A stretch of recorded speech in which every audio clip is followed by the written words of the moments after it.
Je travaille donc en tant que producteur sur ce projet qui est un projet de jeu Donjons et Dragons. Gameloft cochait à nouveau toutes mes cases. Et ce qui m'avait plu à l'époque chez Gameloft et ce qui me plaît toujours, c'est la dimension humaine de la compagnie. Aussi, qui est en train de faire sa transition vers un studio de plus en plus crédible sur le PC console. Alors je m'appelle Paul Vuong et je suis producteur. Alors j'ai été recruté par Gameloft la première fois en 2019, mais je n'étais pas parti de Gameloft en mauvais termes. Alors j'ai décidé de revenir pour plusieurs raisons. La première étant un meilleur équilibre entre ma vie professionnelle et ma vie personnelle que ce que j'ai pu connaître avant.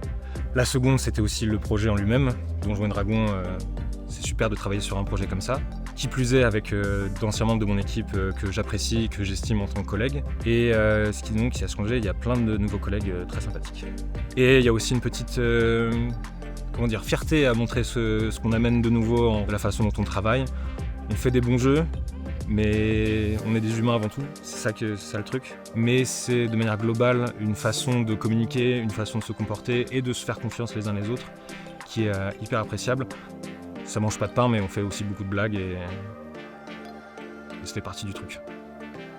Un bon exemple de communication, on va dire, relax au sein de l'équipe, c'est que moi qui reviens chez Gameloft après quelques années, à l'époque, j'étais devenu un mime. J'étais le soleil des Teletubbies parce qu'en tant que producteur, je réveillais mon équipe tous les matins pour leur demander comment ça allait.